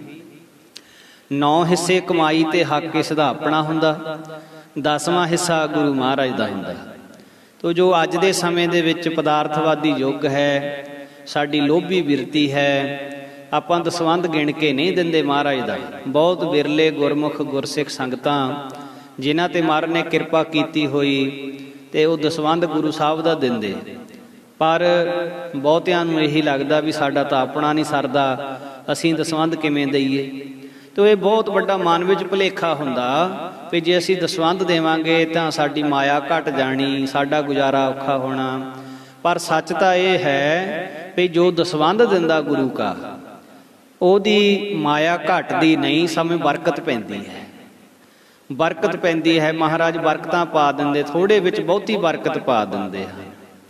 ਤੋ ਜੇ ਗੁਰੂ ਦੀ ਬਖਸ਼ਿਸ਼ ਨਾ ਹੋਵੇ ਤਾਂ ਫਿਰ ਬਰਕਤਾਂ ਘਰੋਂ ਚਲੀਆਂ ਜਾਂਦੀਆਂ ਨੇ, ਬਰਕਤ ਨਹੀਂ ਰਹਿੰਦੀ, ਬਹੁਤੀ ਮਾਇਆ ਦੇ ਵਿੱਚ ਵੀ ਨਹੀਂ ਬਰਕਤ ਰਹਿੰਦੀ। सो इस तरह दसवंध देना हरेक सिख लई अत जरूरी है। ते रब दे प्यारे महापुरख समय समय के उत्ते अपने सेवकां नूं ये वचन दृढ़ कराया करते हैं भी भाई दसवंध दिया करो जरूर। तो भाई मलकीत सिंह ने कहा, महाराज आप जी की कृपा दृष्टि होवे तां मैं अज तो बाद कदे भी दसवंध देण दे विच कदे भी ढिल नहीं करांगा। तो इस तरह नाल महापुरुषां दे बचन जिहड़े हन वो अटल होया करदे हन। एक संत इंद्र सिंह महापुरखां दे चरनां दे विच अपना जीवन सफल करन वास्ते आए। शादीशुदा सन ये भाई इंद्र सिंह जी। नेड़े नगर पैंदा बीबी दी पंडोरी, इत्थे दे रहण वाले खत्रियां दे परिवार विच इन्हां दा जन्म होया सी। महापुरुषां दे दर्शन करके तो इन्हां दा ऐसा मन महापुरुषां दे प्रेम दे विच भिज गया ते संतां दे बहुत नेड़ता वाले सेवादारां विचों जाने जाण लगे। पर बाबा जी ने भाई इंद्र सिंह जी की सेवा अठे पैर डेरे रहन दी ला दिती। सेवा करनी इन्हां ने डेरे रह के। तो ये इंद्र सिंह की जिहड़ी पत्नी सी तो इहदा नित दा ही कर्म हो गया भी इन्हें अपने घरों डेरे आलू तुरना तो संत महाराज बाबा ज्वाला सिंह जी का नाम लैके कीरने पाउंदी ने आउणा। कीरने जिवें महापुरुषां नूं माड़े चंगे बहुत गालां कढणीआं भी मेरे पति नूं साध बना दिता। सो जदों भाई इंद्र सिंह दे सामने डेरे विच आ जाना तो भाई इंद्र सिंह दे सामने उहदा स्यापा करना, बहुत माड़े चंगे बोल बोलने, रोना उच्ची उच्ची। सो ये हालत देख के श्रद्धालुआं दे चित्त च गुस्सा भी आउणा भी ये की करदी है, पर किसी ने कुछ कह भी ना सकना। अखीर एक दिन सरदार करम सिंह संगतां दे नाल महाराज जी कोल बेनती करदा, हजूर भाई इंद्र सिंह दी पत्नी बहुत फिक्के बोल बोलदी आ, तुहानू बहुत माड़े चंगे लफज बोलदी आ, साडे कोलों सुने नहीं जांदे संगत कोलों। इस वास्ते साडी सारी संगत दी बेनती आ भी तुसी भाई इंद्र सिंह नूं इहदे घर जाण दी आग्या दे दो, इहनूं इत्थे डेरे ना रखो। तां संत महाराज कहंदे बीबी की कहंदी आ साडे बारे? तां वो कहण लगे, महाराज जिवें बीबियां गालां कढदियां हुंदियां जी उहो जिहियां गालां कढदी आ। तां संत बाबा ज्वाला सिंह जी खिड़खड़ा के हस पए, कहंदे संगत जी जिद्दण मैं साध होया सी ना तां साडे माता पिता साडे रिश्तेदार सानू साध करन वालियां नूं भी गालां इदां ही दिंदे सी, ते हुण जदों असीं किसे नूं साध बनाउणा तां उहनां दे संबंधियां ने सानू गालां देणीआं ही आ। तां इस करके तां बारी दा बट्टा लै रिहा, इह च दखल देण दी लोड़ नहीं। जद साडे करके साडे वड्डिआं नूं गालां पईआं होईआं तां हुण जिन्हां नूं असीं गाहां साध बनाउणा उहनां करके सानू भी तां गालां खाणीआं पैणीआं। तो इस करके शांति रखो, सिमरन भजन करो, किसी गल की चिंता ना करो, सानू इन्हां गल्लां दा कोई फिक्र नहीं। सानू कोई गालां कढ़ी जावे तो चाहे सानू कोई वडियाई दे लफ्ज बोली जावे, साडे लई दोए चीज़ां इक्को जिहियां। किड्डी वड्डी अवस्था सास महापुरुषां दी हुंदी। आपां नूं कोई वडियाई दे लफ्ज बोलदा, सिफत दे लफ्ज बोलदा, आपां नूं लफ्ज बहुत चंगे लगदे। जे आपां नूं कोई माड़े लफ्ज बोलदा, साडी कोई निंदिया करदा, सानू लफ्ज बहुत कौड़े लगते। अंदरों एकदम आप टुट जाने भी साडी निंदिया की, सानू माड़ा कहा। पर ब्रह्म ज्ञानी महापुरुषों के जीवन किहो जिहे हुंदे भी उन्होंने कोई माड़ा भी कही जाए, गालां भी कढ़ी जाए, परवाह नहीं करते। उस्तत निंदा दो त्यागो खोजो पद निर्बाना, जन नानक ये खेल कठिन है किन्हू गुरमुख जन। बहुत ये औखा खेल है। तो इस तरह नाल भाई इंद्र सिंह जी सेवा करी गए महाराज का वचन मन के बहुत प्यार दे नाल। तो हौली हौली ऐसी खेड वरती बई ये इसकी पत्नी भी हौली हौली महापुरुषों की श्रद्धालु हो गई। ਇਹਦਾ मन बदल गया, मत बदल गई। तो इस भाई इंद्र सिंह दे विच ऐसा गुण सी, ये वस्त्र बहुत सोहणे सींदा सी। शिंबा जाति दे नाल इहदा संबंध सी ते वस्त्र सीने जानदा सी। ते इहने इन्ना प्यार दे नाल महाराज जी दा चोला सीना ਤੇ ਕਈ ਵਾਰੀ ਇਦਾਂ ਹੋਣੀ ਵੀ ਮਹਾਂਪੁਰਸ਼ਾਂ ਨੇ ਮੱਸਿਆ ਦੇ ਉੱਤੇ ਤਰਨਤਾਰਨ ਸਾਹਿਬ ਜਾਣਾ ਹੁੰਦਾ ਸੀ। ਸੰਤ ਮਹਾਰਾਜ ਬਾਬਾ ਜਵਾਲਾ ਸਿੰਘ ਜੀ ਹੋਣੀ ਤਰਨਤਾਰਨ ਸਾਹਿਬ ਤੇ ਸ੍ਰੀ ਅੰਮ੍ਰਿਤਸਰ ਸਾਹਿਬ ਮੱਸਿਆ ਤੇ ਮਹਾਰਾਜ ਪੱਕਾ ਜਾਂਦੇ ਸੀ। ਤੇ ਮੱਸਿਆ ਤੋਂ ਇੱਕ ਦਿਨ ਪਹਿਲਾਂ ਸ਼ਾਮ ਨੂੰ ਜੇ ਕਿਸੇ ਨੇ ਮਹਾਂਪੁਰਸ਼ਾਂ ਵਾਸਤੇ ਨਵਾਂ ਪੋਸ਼ਾਕਾ ਨਵਾਂ ਚੋਲਾ ਲੈ ਆਉਣਾ ਤਾਂ ਇਹਨੇ ਸਾਰੀ ਰਾਤ ਲਾ ਕੇ ਤੇ ਅੰਮ੍ਰਿਤ ਵੇਲੇ ਸੰਤਾਂ ਦੇ ਜਾਣ ਤੋਂ ਪਹਿਲਾਂ ਪਹਿਲਾਂ ਸੰਤਾਂ ਦੇ ਗਲੇ ਨਵਾਂ ਚੋਲਾ ਪਵਾ ਕੇ ਸੰਤਾਂ ਨੂੰ ਖੁਸ਼ੀ ਖੁਸ਼ੀ ਤੋਰਨਾ। ਇੰਨੇ ਪ੍ਰੇਮ ਨਾਲ ਸੇਵਾ ਕਰਦਾ ਸੀ ਇਹ। ਇੰਨੀ ਹਿਰਦੇ ਦੇ ਵਿੱਚ ਇਹਦੇ ਮਹਾਂਪੁਰਖਾਂ ਦੀ ਜੋ ਸ਼ਰਧਾ ਪ੍ਰੇਮ ਬਹੁਤ ਜ਼ਿਆਦਾ ਸੀ ਵੀ ਇੱਦਾਂ ਮਹਾਂਪੁਰਸ਼ਾਂ ਦੀ ਤਤਪਰ ਰਹਿ ਕੇ ਸੇਵਾ ਕਰਦਾ। ਤੋ ਡੇਰੇ ਦੇ ਵਿੱਚ ਰਹਿੰਦਿਆਂ ਹੋਇਆਂ ਇੱਕ ਵਾਰੀ ਇੱਕ ਬਲੀ ਸਿੰਘ ਨਾਮ ਦਾ ਨਿਹੰਗ ਸਿੰਘ ਉਹ ਵੀ ਕੁਝ ਸਮਾਂ ਡੇਰੇ ਵਿੱਚ ਰਹਿਣ ਵਾਸਤੇ ਆਏ। ਉਹਨਾਂ ਦੇ ਕੋਲ ਇੱਕ ਵਿੱਦਿਆ ਸੀ ਜਿਸ ਵਿੱਦਿਆ ਦੇ ਸਦਕਾ ਸੱਪਾਂ ਨੂੰ ਕਾਬੂ ਕਰ ਲੈਂਦੇ। ਤੇ ਉਹ ਵਿੱਦਿਆ ਇੰਦਰ ਸਿੰਘ ਨੂੰ ਉਹਨੇ ਸਿਖਾ ਦਿੱਤੀ ਨਿਹੰਗ ਸਿੰਘ ਨੇ ਵੀ ਸੱਪ ਫੜਨ ਦੀ ਵਿੱਦਿਆ। ਭਾਈ ਇੰਦਰ ਸਿੰਘ ਜੀ ਇਸ ਵਿੱਦਿਆ ਦੇ ਵਿੱਚ ਚੰਗੇ ਮਾਹਰ ਹੋ ਗਏ। ਵੱਡੇ ਤੋਂ ਵੱਡੇ ਸੱਪ ਨੂੰ ਐਦਾਂ ਫੜ ਕੇ ਬਰਤਨ ਦੇ ਵਿੱਚ ਬੰਦ ਕਰ ਲੈਣਾ। ਸੰਤ ਮਹਾਰਾਜ ਨੂੰ ਜਦੋਂ ਭਾਈ ਇੰਦਰ ਸਿੰਘ ਦੇ ਇਸ ਕਰਤੱਵ ਬਾਰੇ ਪਤਾ ਲੱਗਿਆ ਤੇ ਸੰਤਾਂ ਨੇ ਭਾਈ ਇੰਦਰ ਸਿੰਘ ਨੂੰ ਕੋਲ ਸੱਦ ਕੇ ਵਰਜਿਆ। ਉਹਨੂੰ ਕਿਹਾ ਵੀ ਇਹ ਕੰਮ ਨਾ ਕਰਿਆ ਕਰ ਕਾਕਾ, ਇਹ ਵਿੱਦਿਆ ਸਾਧਾਂ ਦੇ ਸਿੱਖਣ ਦੀ ਨਹੀਂ ਹੈ। ਸਾਡੇ ਸਿੱਖਣ ਦੀ ਜਿਹੜੀ ਵਿੱਦਿਆ ਹੈ ਉਹ ਸੇਵਾ ਕਰਨੀ, ਨਾਮ ਜਪਣਾ, ਇਹ ਦੋ ਗੱਲਾਂ ਤੋਂ ਬਿਨਾਂ ਤੀਜੀ ਗੱਲ ਸਾਡੇ ਲਈ ਠੀਕ ਨਹੀਂ ਹੈ। ਭਾਈ ਇੰਦਰ ਸਿੰਘ ਦੀ ਹੁਣ ਆਦਤ ਪੱਕ ਚੁੱਕੀ ਸੀ ਤੇ ਮਹਾਂਪੁਰਖਾਂ ਦਾ ਬਚਨ ਤਾਂ ਸਿਰ ਝੁਕਾ ਕੇ ਸੁਣ ਲਿਆ ਪਰ ਮਨ ਨਾ ਹੋਇਆ। ਤੇ ਸਮਾਂ ਗੁਜ਼ਰਦਾ ਗਿਆ। ਹਾੜ ਦਾ ਮਹੀਨਾ। ਭਾਈ ਇੰਦਰ ਸਿੰਘ ਨੇ ਤਕਰੀਬਨ 4 ਹੱਥ ਲੰਮਾ ਕਾਲਾ ਨਾਗ ਕੋਬਰਾ ਫਨੀਅਰ ਪਕੜ ਕੇ ਇੱਕ ਘੜੇ 'ਚ ਬੰਦ ਕਰ ਦਿੱਤਾ। ਉੱਪਰੋਂ ਕੱਪੜਾ ਬੰਨ੍ਹ ਦਿੱਤਾ ਤੇ ਲੰਗਰ ਵਾਲੇ ਵਿਹੜੇ ਦੇ ਵਿੱਚ ਲਿਆ ਕੇ ਘੜਾ ਰੱਖ ਦਿੱਤਾ। ਤੇ ਇਸ ਘੜੇ ਨੂੰ ਇੱਥੋਂ ਚੱਕ ਤਾਂ ਲੈਣਾ ਸੀ ਥੋੜੇ ਚਿਰ ਬਾਅਦ, ਪਰ ਹੋਰ ਸੇਵਾ ਵਿੱਚ ਲੱਗ ਗਿਆ ਤੇ ਇਹਨੂੰ ਘੜਾ ਚੱਕਣਾ ਭੁੱਲ ਗਿਆ। ਉੱਥੋਂ ਬਹੁਤ ਜ਼ਿਆਦਾ ਤਪਸ਼ ਸੀ, ਬਹੁਤ ਜ਼ਿਆਦਾ ਗਰਮੀ ਸੀ ਤੇ ਉਹ ਸੱਪ ਘੜੇ ਦੇ ਵਿੱਚ ਹੀ ਮਰ ਗਿਆ। ਤੇ ਭਾਈ ਇੰਦਰ ਸਿੰਘ ਦੇ ਇਸ ਕਰਤੱਵ ਬਾਰੇ ਜਦੋਂ ਬਾਬਾ ਜਵਾਲਾ ਸਿੰਘ ਨੂੰ ਪਤਾ ਲੱਗਿਆ ਤਾਂ ਸੰਤਾਂ ਦੇ ਮੁਖ ਤੋਂ ਸਹਿਜ ਸੁਭਾਅ ਬਚਨ ਨਿਕਲ ਗਿਆ। ਕਹਿੰਦੇ ਮਹਾਂਪੁਰ ਕਹਿੰਦੇ ਸਾਡਾ ਹਟਾਇਆ ਹੋਇਆ ਵੀ ਹਟਿਆ ਨਹੀਂ, ਇਹਨੂੰ ਇੱਕ ਦਿਨ ਸੱਪ ਹੀ ਲੜੇਗਾ। ਐਸਾ ਬਚਨ ਮਹਾਂਪੁਰਖਾਂ ਦੇ ਮੁਖ ਤੋਂ ਸਹਿਜ ਸੁਭਾਅ ਹੋ ਗਿਆ ਬਈ ਜਦੋਂ ਇਹਨੂੰ ਹਟਾਇਆ ਸੀ ਹਟਿਆ ਨਹੀਂ, ਹੁਣ ਇਹ ਮਰੂਗਾ ਵੀ ਸੱਪ ਲੜ ਕੇ। ਤੋ ਮਹਾਂਪੁਰਖਾਂ ਦੇ ਬਚਨ ਤਾਂ ਫਿਰ ਸਾਧੂ ਬੋਲੇ ਸਹਿਜ ਸੁਭਾਏ, ਸਾਧਕਾ ਬੋਲਿਆ ਬਿਰਥਾ ਨਾ ਜਾਏ। ਬਚਨ ਬਿਰਥੇ ਕਿਵੇਂ ਜਾ ਸਕਦੇ ਸੀ? ਮਹਾਂਪੁਰਖਾਂ ਦੇ ਅਸਥਾਨ ਤੇ ਬਰਸਾਤਾਂ ਦੇ ਦਿਨਾਂ ਵਿੱਚ, ਫਿਰ ਹੋਰ ਅੰਬਾਂ ਦੇ ਮੌਸਮ ਦੇ ਵਿੱਚ ਬਹੁਤ ਸੰਗਤ ਆਇਆ ਕਰਦੀ ਔਰ ਸੰਤ ਮੰਡਲੀਆਂ ਪਿੰਡਰਾਂ ਵਾਲੀ ਟਕਸਾਲ ਤਕਰੀਬਨ ਇੱਕ ਮਹੀਨਾ ਡੇਰੇ ਸੰਤਗੜ੍ਹ ਜਿਵੇਂ ਕੁੰਭ ਲੱਗਿਆ ਹੋਵੇ ਇੱਦਾਂ ਕਥਾ ਕੀਰਤਨ ਚੱਲਦਾ। ਜੋੜ ਮੇਲ ਬਹੁਤ ਹੁੰਦਾ ਸੰਗਤ ਦਾ। ਮਹਾਮੰਡਲੇਸ਼ਵਰ ਸਾਧੂ ਆਉਂਦੇ। ਤੋ ਭਾਈ ਇੰਦਰ ਸਿੰਘ ਦਾ ਜੋ ਸੁਭਾਅ ਸੀ, ਮਹਾਂਪੁਰਖਾਂ ਦੀ ਇੱਕ ਡਿਊਟੀ ਲਾਈ ਹੋਈ ਸੀ, ਅੰਮ੍ਰਿਤ ਵੇਲੇ 1.25 ਪਹਿਰ ਰਾਤ ਰਹਿੰਦੇ ਉੱਠਣਾ, 3 ਵਜੇ ਘੰਟੀ ਖੜਕਣੀ ਤੇ 3 ਵਜੇ ਘੰਟੀ ਖੜਕਾਉਣ ਦੀ ਜਿਹੜੀ ਡਿਊਟੀ ਸੀ ਭਾਈ ਇੰਦਰ ਸਿੰਘ ਦੀ ਸੀ। ਉਸ ਘੰਟੀ ਵੱਜਣ ਤੋਂ ਬਾਅਦ ਕੋਈ ਵੀ ਸਾਧੂ, ਕੋਈ ਵੀ ਯਾਤਰੀ ਡੇਰੇ ਵਿੱਚ ਸੁੱਤਾ ਨਹੀਂ ਸੀ ਰਹਿ ਸਕਦਾ ਤੇ ਸਾਰਿਆਂ ਨੂੰ ਉੱਠ ਕੇ ਇਸ਼ਨਾਨ ਕਰਨ ਦਾ ਹੁਕਮ ਸੀ ਉਸ ਵੇਲੇ। ਇਸ਼ਨਾਨ ਕਰਨ ਤੋਂ ਬਾਅਦ ਦਿਨ ਚੜ੍ਹੇ ਤੱਕ ਫਿਰ ਕੋਈ ਆਪਣੇ ਆਸਣ ਤੇ ਵਿਰਾਜ ਨਹੀਂ ਸੀ ਸਕਦਾ, ਕੋਈ ਸੌਂ ਨਹੀਂ ਸੀ ਸਕਦਾ ਤੇ ਜੇ ਕੋਈ ਸੌਂਦਾ ਸੀ ਤਾਂ ਉਹਦੇ ਉੱਤੇ ਫਿਰ ਪਾਣੀ ਪਾ ਦਿੱਤਾ ਜਾਂਦਾ ਸੀ ਤੇ ਉਹਨੂੰ ਉਠਾਇਆ ਜਾਂਦਾ ਸੀ ਵੀ ਇਹ ਅੰਮ੍ਰਿਤ ਵੇਲੇ ਦਾ ਸਮਾਂ, ਨਾਮ ਜਪਣ ਦਾ ਸਮਾਂ ਹੈ ਤੇ ਇਹਨੂੰ ਸੌਂ ਕੇ ਨਾ ਗਵਾਓ। ਇੱਦਾਂ ਮਹਾਂਪੁਰਸ਼ਾਂ ਦਾ ਹੁਕਮ ਸੀ ਵੀ ਸਾਰਿਆਂ ਨੂੰ ਇਹ ਗੱਲ ਕਹਿਣੀ ਹੈ।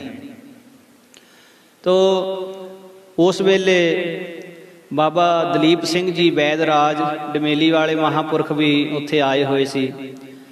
ਹੁਣ ਇਹ ਬਰਸਾਤਾਂ ਦੇ ਦਿਨ ਸੀ। ਭਾਈ ਇੰਦਰ ਸਿੰਘ ਆਪਣੇ ਸਮੇਂ ਅਨੁਸਾਰ ਉੱਠਿਆ ਆਪਣੇ ਮੰਜੀ ਤੋਂ। ਜਿਸ ਵੇਲੇ ਉੱਠਿਆ ਹੇਠਾਂ ਅਜੇ ਜ਼ਮੀਨ ਤੇ ਪੈਰ ਲਾਇਆ ਹੀ ਸੀ ਵੀ ਉੱਥੇ ਕਾਲ ਸਰਪ ਦਾ ਰੂਪ ਧਾਰ ਕੇ ਜਿਵੇਂ ਬੈਠਾ ਹੋਵੇ। ਬਹੁਤ ਜ਼ਹਿਰੀਲਾ ਸੱਪ ਉਸ ਵੇਲੇ ਥੱਲੇ ਬੈਠਾ ਸੀ। ਪੈਰ ਥੱਲੇ ਰੱਖਦਿਆਂ ਸਾਰ ਉਹਨੇ ਭਾਈ ਸਾਹਿਬ ਦਾ ਜਿਹੜਾ ਪੈਰ ਦਾ ਅੰਗੂਠਾ ਉਹਦੇ ਤੇ ਡੰਗ ਮਾਰਿਆ, ਬਹੁਤ ਗਹਿਰਾ ਡੰਗ ਮਾਰਿਆ। ਭਾਈ ਸਾਹਿਬ ਨੂੰ ਪਤਾ ਲੱਗ ਗਿਆ ਵੀ ਹੁਣੇ ਮਹਾਂਪੁਰਖਾਂ ਦਾ ਬਚਨ ਪੂਰਾ ਹੋਣ ਦਾ ਸਮਾਂ ਆ ਗਿਆ। ਦੁਆ ਦਾਰੂ ਤਾਂ ਜਾਣਦੇ ਸੀ ਆਪ ਵੀ, ਦੁਆ ਦਾਰੂ ਕੀਤੀ, ਪਰ ਜ਼ਹਿਰ ਚੜ੍ਹਦੀ ਜਾਵੇ।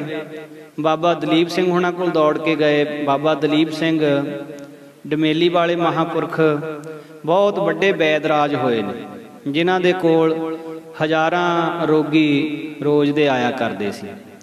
ਬਾਬਾ ਦਲੀਪ ਸਿੰਘ ਹੁਣਾਂ ਕੋਲ ਦੌੜ ਕੇ ਗਏ, ਉਹਨਾਂ ਨੂੰ ਦੱਸਿਆ। ਮਹਾਂਪੁਰਖਾਂ ਨੇ ਆਪਣਾ ਦਵਾਈਆਂ ਵਾਲਾ ਝੋਲਾ ਫਰੋਲਿਆ, ਪਰ ਸੱਪ ਦੇ ਕੱਟੇ ਦੀ ਦਵਾਈ ਮਹਾਂਪੁਰਖ ਝੋਲੇ ਵਿੱਚ ਰੱਖਣ ਭੁੱਲ ਗਏ। ਹੁਣ ਬਚਨ ਮਹਾਂਪੁਰਖਾਂ ਦਾ ਅਟੱਲ ਹੋਣਾ ਸੀ, ਤਾਂ ਕੋਈ ਵੀ ਯਤਨ ਨਾ ਚੱਲਿਆ ਤੇ ਥੋੜੇ ਮਿੰਟਾਂ ਸਕਿੰਟਾਂ ਵਿੱਚ ਹੀ ਭਾਈ ਇੰਦਰ ਸਿੰਘ ਦਾ ਸਰੀਰ ਸ਼ਾਂਤ ਹੋ ਗਿਆ ਤੇ ਉਹ ਚੜ੍ਹਾਈ ਕਰ ਗਿਆ।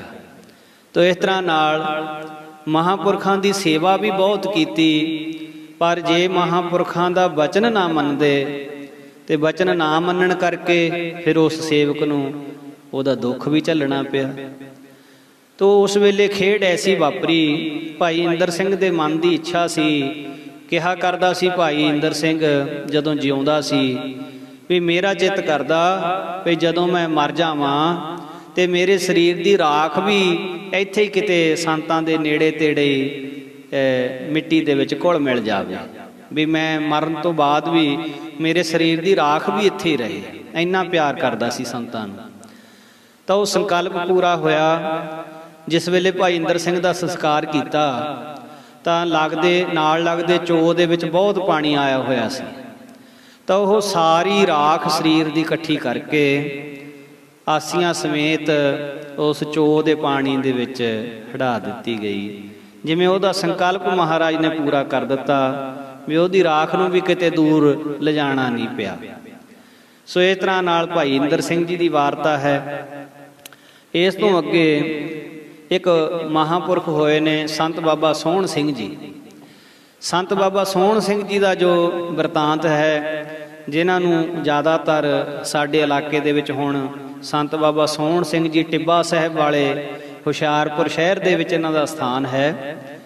ਸੰਤ ਬਾਬਾ ਸੋਹਣ ਸਿੰਘ ਜੀ ਕਰਕੇ ਟਿੱਬਾ ਸਾਹਿਬ ਵਾਲੇ ਜਾਣਦੇ ਨੇ ਸਾਰੇ। ਇਹਨਾਂ ਮਹਾਂਪੁਰਖਾਂ ਦਾ ਜਿਹੜਾ ਬਿਰਤਾਂਤ ਬਾਬਾ ਜਵਾਲਾ ਸਿੰਘ ਜੀ ਦੇ ਨਾਲ ਸੰਬੰਧ ਕਿਸ ਤਰ੍ਹਾਂ ਬਣਿਆ, ਇਹ ਪਹਿਲਾਂ ਅਦਾਸੀ ਮਹਾਂਪੁਰਖ ਬਾਬਾ ਹਰਨਾਮਦਾਸ ਜੀ ਦੇ ਕੋਲ ਰਹਿੰਦੇ ਹੁੰਦੇ ਸੀ। ਬਾਬਾ ਹਰਨਾਮਦਾਸ ਜੀ ਕਰਾਂਗਣਾ ਪੰਡੋਰੀ ਪਿੰਡ ਹਰਖਵਾਲ ਤੋਂ ਤਕਰੀਬਨ 4 ਮੀਲ ਦੇ ਫਾਸਲੇ ਤੇ ਹੈ, ਤੇ ਉੱਥੇ ਮਹਾਂਪੁਰਖ ਰਹਿੰਦੇ ਸੀ। ਤੇ ਸੀਗੇ ਬਹੁਤ ਜਪੀ ਤਪੀ ਬਾਣੀ ਪੜ੍ਹਨ ਵਾਲੇ, ਜਪਜੀ ਸਾਹਿਬ, ਸੁਖਮਨੀ ਸਾਹਿਬ, 5 ਗ੍ਰੰਥੀ ਇਹਨਾਂ ਦੇ ਕੰਠ ਸੀ। ਬੇਦਾਂਤੀ ਬੜੇ ਤਕੜੇ ਸੀ। ਗੁਰਬਾਣੀ ਉੱਤੇ ਬਾਬਾ ਹਰਨਾਮਦਾਸ ਜੀ ਦਾ ਬਹੁਤ ਸਿਦਕ ਸੀ। ਤੇ ਜਿਹੜਾ ਵੀ ਗ੍ਰਸਤੀ ਇਹਨਾਂ ਕੋਲ ਆਉਂਦਾ ਆਪਣਾ ਦੁੱਖ ਸੁੱਖ ਦੱਸਦਾ। ਮਹਾਂਪੁਰਖ ਗੁਰਬਾਣੀ ਪੜ੍ਹਾਇਆ ਕਰਦੇ, ਗੁਰਬਾਣੀ ਪੜ੍ਹਨ ਦੀ ਪ੍ਰੇਰਨਾ ਦਿਆ ਕਰਦੇ। ਇਹਨਾਂ ਦੇ ਕੋਲ ਇੱਕ ਤੁਲਸੀਦਾਸ ਨਾਮ ਦਾ ਚੇਲਾ ਰਹਿੰਦਾ ਸੀ। ਬਾਬਾ ਹਰਨਾਮਦਾਸ ਜੀ ਦੇ ਸੀਸ ਤੇ ਵੀ ਜਟਾਂ ਸੀਗੀਆਂ ਤੇ ਤੁਲਸੀਦਾਸ ਦੇ ਸੀਸ ਤੇ ਵੀ ਜਟਾਂ ਸੀ। ਸੰਤ ਮਹਾਰਾਜ ਬਾਬਾ ਜਵਾਲਾ ਸਿੰਘ ਜੀ ਜਦੋਂ ਵਿਚਰਦੇ ਕਦੇ ਕਦੇ ਇਹਨਾਂ ਦੇ ਕੋਲ ਆ ਕੇ ਠਹਿਰ ਜਾਂਦੇ। ਤੋ ਤੁਲਸੀਦਾਸ ਨੇ ਜਦੋਂ ਸੰਤ ਬਾਬਾ ਜਵਾਲਾ ਸਿੰਘ ਜੀ ਦੇ ਦਰਸ਼ਨ ਕੀਤੇ ਤਾਂ ਚਿਹਰੇ ਦਾ ਜਲਾਲ ਤੱਕ ਕੇ ਬਹੁਤ ਅੰਦਰੋਂ ਪ੍ਰੇਮ ਬਣ ਗਿਆ, ਬਹੁਤ ਜ਼ਿਆਦਾ ਅੰਦਰ ਜੁੜ ਗਿਆ ਮਹਾਂਪੁਰਸ਼ਾਂ ਦੇ ਜਲਾਲ ਨੂੰ ਤੱਕ ਕੇ। ਤੇ ਐਸਾ ਮਨ ਬਣਿਆ ਵੀ ਮੈਂ ਹੁਣ ਸੰਤ ਬਾਬਾ ਜਵਾਲਾ ਸਿੰਘ ਜੀ ਦੇ ਚਰਨਾਂ ਵਿੱਚ ਹੀ ਚਲਿਆ ਜਾਵਾਂ। ਅੰਦਰੋਂ ਐਸੀ ਪ੍ਰੇਰਨਾ ਹੋ ਗਈ। ਤੇ ਇੱਕ ਦਿਨ ਚੁੱਪ ਚਪੀਤੇ ਆਪਣੇ ਗੁਰੂ ਬਾਬਾ ਹਰਨਾਮਦਾਸ ਨੂੰ ਦੱਸਿਆਂ ਬਿਨਾ ਤੁਲਸੀਦਾਸ ਜੀ ਸੰਤਗੜ੍ਹ ਡੇਰੇ ਬਾਬਾ ਜਵਾਲਾ ਸਿੰਘ ਜੀ ਦੇ ਕੋਲ ਆ ਗਏ ਤੇ ਬੇਨਤੀ ਕੀਤੀ, ਮਹਾਰਾਜ ਮੈਨੂੰ ਆਪਣੇ ਚਰਨਾਂ 'ਚ ਰੱਖ ਲਓ। ਤਾਂ ਸੰਤ ਮਹਾਰਾਜ ਬਾਬਾ ਜਵਾਲਾ ਸਿੰਘ ਕਹਿਣ ਲੱਗੇ, ਕਹਿੰਦੇ ਭਾਈ ਚੱਲ ਅਸੀਂ ਤੈਨੂੰ ਆਪ ਤੇਰੇ ਗੁਰੂ ਹਰਨਾਮਦਾਸ ਦੇ ਕੋਲ ਛੱਡ ਆਉਂਦੇ ਹਾਂ, ਤੇ ਅਸੀਂ ਇੱਦਾਂ ਇੱਥੇ ਤੈਨੂੰ ਰੱਖ ਨਹੀਂ ਸਕਦੇ।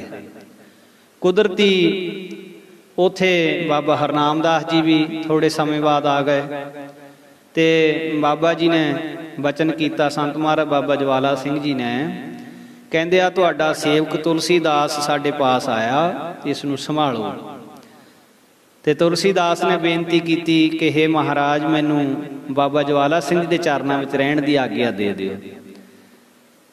ਤੇ ਬਾਬਾ ਹਰਨਾਮਦਾਸ ਜੀ ਨੇ ਬੜੇ ਖੁਸ਼ੀ ਨਾਲ ਬਚਨ ਕੀਤਾ ਬਈ ਜੇ ਮਹਾਰਾਜ ਮੰਨਦੇ ਹਨ ਤਾਂ ਮਹਾਂਪੁਰਸ਼ਾਂ ਦੇ ਚਰਨਾਂ ਵਿੱਚ ਤੂੰ ਰਹਿ। ਇਹਨਾਂ ਤੋਂ ਵੱਡਾ ਹੋਰ ਇਸ ਵੇਲੇ ਸਾਧੂ ਕੌਣ ਹੈ ਜੋ ਤੈਨੂੰ ਅਧਿਆਤਮਵਾਦ ਦੀ ਕਮਾਈ ਕਰਾ ਸਕਦਾ ਹੈ। ਤੋ ਇਸ ਤਰ੍ਹਾਂ ਉਹ ਤੁਲਸੀਦਾਸ ਮਹਾਂਪੁਰਸ਼ਾਂ ਦੇ ਚਰਨਾਂ ਵਿੱਚ ਰਹਿਣ ਲੱਗ ਪਿਆ। ਸੇਵਾ ਕਰਦਿਆਂ ਸਮਾਂ ਬੀਤਿਆ ਤੇ ਇੱਕ ਦਿਨ ਮਹਾਰਾਜ ਜੀਆਂ ਦੇ ਕੋਲ ਆ ਕੇ ਬੇਨਤੀ ਕੀਤੀ, ਕਹਿੰਦੇ ਮਹਾਰਾਜ ਹੁਣ ਕਿਰਪਾ ਕਰੋ, ਮੈਨੂੰ ਅੰਮ੍ਰਿਤ ਛਕਾ ਕੇ ਮੈਨੂੰ ਸਿੰਘ ਸਜਾ ਦਿਓ। ਤੁਲਸੀਦਾਸ ਸਿੰਘ ਸਜਣਾ ਚਾਹੁੰਦਾ ਤਾਂ ਬਾਬਾ ਈਸ਼ਰ ਸਿੰਘ ਜੀ ਕੋਲ ਬੈਠੇ ਸੀ, ਉਹਨਾਂ ਨੇ ਵੀ ਬੇਨਤੀ ਕੀਤੀ, ਮਹਾਰਾਜ ਹੁਣ ਇਹਨੂੰ ਸਿੰਘ ਸਜਾ ਦਿਓ। ਸੰਤ ਮਹਾਰਾਜ ਨੇ ਆਪਣੇ ਹੱਥੀਂ ਇਹਦੇ ਸੀਸ ਦੀਆਂ ਜੜਾਵਾਂ ਨੂੰ ਖੋਲ੍ਹਿਆ, ਆਪਣੇ ਹੱਥੀਂ ਕੇਸੀ ਇਸ਼ਨਾਨ ਕਰਾਇਆ ਔਰ ਛੇਤੀ ਫਿਰ 5 ਪਿਆਰੇ ਸਾਹਿਬਾਨ ਇਕੱਤਰ ਹੋਏ, ਅੰਮ੍ਰਿਤਪਾਨ ਹੋਇਆ ਤੇ ਤੁਲਸੀਦਾਸ ਦਾ ਨਾਮ ਸੋਹਣ ਸਿੰਘ ਰੱਖਿਆ ਗਿਆ। ਅੰਮ੍ਰਿਤ ਛਕ ਕੇ ਫਿਰ ਡੇਰੇ ਵਿੱਚ ਕਾਫੀ ਸਮਾਂ ਸੇਵਾ ਕਰਦੇ ਰਹੇ। ਫਿਰ ਮਹਾਂਪੁਰਖਾਂ ਦੀ ਇਜਾਜ਼ਤ ਲੈ ਕੇ ਜੋ ਡੇਰਾ ਸੰਤਗੜ੍ਹ, ਉਹ ਤੋਂ ਪੱਛਮ ਦੀ ਦਿਸ਼ਾ ਵੱਲ 5 ਮੀਲ ਤੇ ਇੱਕ ਪਿੰਡ ਹਰਗੜ੍ਹ ਹੈ। ਇੱਥੇ ਚੋ ਦੇ ਕਿਨਾਰੇ ਕੁਟੀਆ ਪਾ ਕੇ ਇਹਨਾਂ ਨੇ ਕਾਫੀ ਗੁਰ ਉਪਦੇਸ਼ ਦੀ ਕਮਾਈ ਕੀਤੀ। ਤਕਰੀਬਨ 20 ਸਾਲ ਤੱਕ ਉਸ ਕੁਟੀਆ ਵਿੱਚ ਹੀ ਨਿਵਾਸ ਰੱਖਿਆ। ਆਈ ਸੰਗਤ ਨੂੰ ਗੁਰਮਤਿ ਦੇ ਨਾਲ ਜੋੜਦੇ ਰਹੇ। ਕਈ ਕਾਰਨਾਂ ਦੁਆਰਾ ਸੰਤ ਸੋਹਣ ਸਿੰਘ ਜੀ ਫਿਰ ਹਰਗੜ੍ਹ ਤੋਂ ਉਦਾਸ ਹੋ ਕੇ ਹੁਸ਼ਿਆਰਪੁਰ ਸ਼ਹਿਰ ਲਹਿੰਦੀ ਦਿਸ਼ਾ ਗੈਰ ਆਬਾਦ ਇੱਕ ਰੇਤ ਦਾ ਟਿੱਬਾ ਸੀ, ਉੱਥੇ ਟਿੱਬੇ ਪਰ ਆ ਕੇ ਬੈਠ ਗਏ।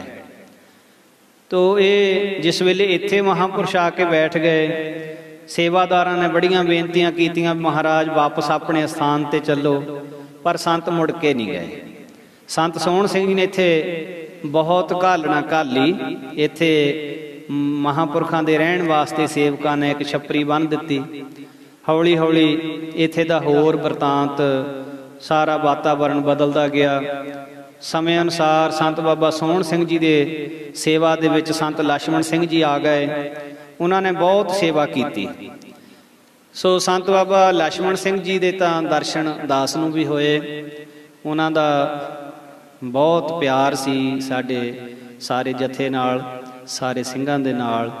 ਮਹਾਂਪੁਰਸ਼ ਬਹੁਤ ਬਾਣੀ ਪੜ੍ਹਨ ਵਾਲੇ ਸਾਧੂ ਸੀ। ਅਸੀਂ ਉਹਨਾਂ ਨੂੰ ਬਹੁਤ ਬਿਰਧ ਅਵਸਥਾ ਵਿੱਚ ਦਰਸ਼ਨ ਕੀਤੇ ਉਹਨਾਂ ਦੇ। ਹਰ ਵੇਲੇ ਉਹਨਾਂ ਦੇ ਹੱਥ ਵਿੱਚ ਗੁਟਕਾ ਸਾਹਿਬ ਹੁੰਦਾ ਸੀ ਔਰ ਬਹੁਤ ਮਰਜ਼ਾਦਾ ਦੇ ਪੱਕੇ ਸਾਧੂ ਸੀ ਸੰਤ ਬਾਬਾ ਲਛਮਣ ਸਿੰਘ ਜੀ। ਬਹੁਤ ਗੁਰੂ ਸਾਹਿਬ ਦੀ ਸੇਵਾ ਸਤਿਕਾਰ, ਬਹੁਤ ਹਿਰਦੇ ਵਿੱਚ ਭਾਵਨਾ ਸੀ ਉਹਨਾਂ ਦੇ। ਤੇ ਜਦੋਂ ਵੀ ਉਹਨਾਂ ਦੇ ਦਰਸ਼ਨ ਕਰਨ ਜਾਣਾ ਉਹਨਾਂ ਦੀ ਕੁਟੀਆ ਦੇ ਵਿੱਚ, ਤੇ ਬਾਬਾ ਜੀ ਨੇ ਬਚਨ ਪੜ੍ਹਨਾ, ਗੁਰਸਿੱਖਾਂ ਕੀ ਹਰ ਧੂੜ ਦੇ ਹਮ ਪਾਪੀ ਭੀਗਤ ਪਾਹੇ, ਗੁਰਸਿੱਖਾਂ ਕੀ ਹਰ ਧੂੜ ਦੇ ਹਮ ਪਾਪੀ ਭੀਗਤ ਪਾਹੇ। ਬਾਬਾ ਲਛਮਣ ਸਿੰਘ ਜੀ ਦਾ ਇਹੋ ਜਿਹਾ ਜੀਵਨ ਸੀ। ਤੇ ਸੰਤ ਬਾਬਾ ਲਛਮਣ ਸਿੰਘ ਜੀ ਹੋਣੀ ਬਹੁਤ ਵੱਡੀਆਂ ਵੱਡੀਆਂ ਸੇਵਾਵਾਂ ਜਿਹੜੀਆਂ ਉਹ ਕਰਵਾਈਆਂ।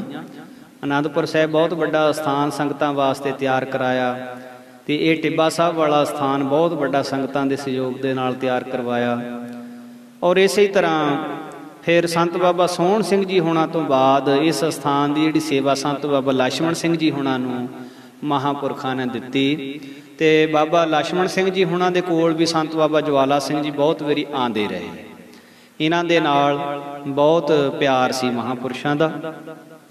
ਸੋ ਇਸ ਪ੍ਰਕਾਰ ਸੰਤ ਬਾਬਾ ਲਛਮਣ ਸਿੰਘ ਜੀ ਦੇ ਜੀਵਨ ਦੀ ਇੱਕ ਘਟਨਾ, ਕਿਉਂ ਹੁਣ ਜੋ ਬਚਨ ਮਹਾਂਪੁਰਖਾਂ ਦੇ ਉਹਨਾਂ ਦੇ ਚੱਲ ਰਹੇ ਤੇ ਉਹ ਆਪ ਜੀ ਦੇ ਸਨਮੁਖ ਬੇਨਤੀ ਕਰਨੀ ਦਾਸ ਜ਼ਰੂਰੀ ਸਮਝਦਾ ਵੀ ਜੋ ਅੱਜ ਦੇ ਸਮੇਂ ਦੇ ਲੋਕ ਸੰਤਾਂ ਦੀ ਨਿੰਦਿਆ ਕਰਦੇ ਵੀ ਅਸੀਂ ਤੇ ਇਕੱਲਾ ਗੁਰੂ ਗ੍ਰੰਥ ਸਾਹਿਬ ਜੀ ਨੂੰ ਮੰਨਦੇ ਜੀ, ਅਸੀਂ ਕਿਸੇ ਸਾਧ ਨੂੰ ਨਹੀਂ ਮੰਨਦੇ। ਤੋ ਬਾਬਾ ਲਛਮਣ ਸਿੰਘ ਜੀ ਜਿਨ੍ਹਾਂ ਦਾ ਇੱਕ ਸਥਾਨ ਸ੍ਰੀ ਅਨੰਦਪੁਰ ਸਾਹਿਬ ਵੀ ਸੀ ਤੇ ਆਪਣਾ ਪੱਕੇ ਤੌਰ ਤੇ ਰਿਹਾਇਸ਼ ਮਹਾਂਪੁਰਖਾਂ ਨੇ ਹੁਸ਼ਿਆਰਪੁਰ ਹੀ ਰੱਖੀ ਹੋਈ ਸੀ। आनंदपुर साहब समय समय ते जाया करते, होले महल्ले ते लंगर लाउंदे, विसाखी ते लंगर लाउंदे।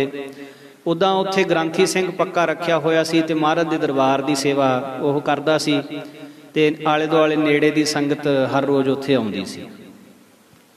एक दिन दी वारता ऐसी हुई बई रात नूं तकरीबन 9-10 बजे दा समा सी। 10 बजे ਜਿਹੜੇ ਹੁਣ ਮੌਜੂਦਾ ਮੁਖੀ ਨੇ ਟਿੱਬਾ ਸਾਹਿਬ ਦੇ ਸੰਤ ਬਾਬਾ ਕਰਮਜੀਤ ਸਿੰਘ ਜੀ ਤੇ ਸੰਤ ਬਾਬਾ ਬਲਵੀਰ ਸਿੰਘ ਜੀ, ਉਹਨਾਂ ਨੂੰ ਸੰਤਾਂ ਨੇ ਕੁਟੀਆ ਵਿੱਚ ਸੱਦਿਆ। ਉਹ ਥੋੜਾ ਚਿਰ ਪਹਿਲਾਂ ਹੀ ਸੇਵਾਦਾਰ ਇਹ ਦੋਨੋਂ ਹੀ ਪ੍ਰਸ਼ਾਦ ਪਾਣੀ ਛਕਾ ਕੇ ਮਹਾਂਪੁਰਸ਼ਾਂ ਦੀ ਮੁੱਠੀ ਚਾਪੀ ਕਰਕੇ ਵਾਪਸ ਆਏ ਸੀ ਤੇ ਉਹਨਾਂ ਨੇ ਜਾ ਕੇ ਫਿਰ ਸੰਤਾਂ ਦੇ ਕੋਲ ਜਾ ਕੇ ਨਮਸਕਾਰ ਕੀਤੀ। ਮਹਾਰਾਜ ਹੁਕਮ, ਕਹਿੰਦੇ ਬਈ ਇਦਾਂ ਕਰੋ, ਗੱਡੀ ਕੱਢੋ। महाराज की गल हुई, जाना किते? कहते नहीं असी तो नहीं जाना, तुसी जाओ। कित्थे जाइए जी? कहते आनंदपुर साहब जाओ अपने डेरे। कहते महाराज गल की? कहते उत्थे जाओ, अज ग्रंथी सिंह ने बहुत ढिल वरती है, उन्हें गुरु ग्रंथ साहब महाराज जी के सुख आसन पलगे ते नहीं कीते, मंजी साहब ते ही कर दिते। तुसी जाके महाराज जी का सुख आसन पलगे साहब ते करो जाके। जिन्ना चिर गुरु ग्रंथ साहब महाराज जी का सुख आसन पलगे ते नहीं होएगा, असी पलगे ते पै नहीं सकते, असी आराम नहीं कर सकते उन्ना चिर, ते असी उन्ना चिर महाराज जियां दे सत्कार विच बैठे रहांगे जिन्ना चिर महाराज जी का स्वरूप पलगे ते विराजमान नहीं हुंदा। हुण ये दोनों सेवादार यकीन सी, भरोसा सी भी जो महापुरख कह रहे हो वचन सत्य है। दोवां ने गड्डी कड्डी उसे वेले ते आनंदपुर साहब नूं चल पए। तकरीबन रात नूं 1.5-2 घंटे जाण नूं फिर भी लगे ते जिस वेले उत्थे गए, हुण चाबियां तां इन्हां कोल भी सीगियां ते जांदिआं ने जिस वेले जिंदा खोल के देखिया ते सचमुच गुरु ग्रंथ साहब जी दा पवित्र स्वरूप अज मंजी साहब ते जिथे प्रकाश करीदा उत्थे ही सी, सचखंड पलगे ते नहीं सी लेके गए। ते उन्हां नूं इस वेले बेटैमा आए हुए क्योंकि 12 वज चुके सीगे, आए हुए ग्रंथी सिंह ने जिस वेले देखिया ते हैरान होके पुछया भी ये की गल तुसी इस वेले? तां इन्हां ने फिर महापुरखां दा वचन दस्सिया भी ठीक आ, तुसी जिवें तुहाडा मन कीता तुसी उस तरह कर लिया, पर संतां नूं हुशियारपुर बैठियां नूं इस गल का पता लग गया बई तुसी अज गुरु ग्रंथ साहब महाराज दा सुख आसन पलगे ते नहीं कीता।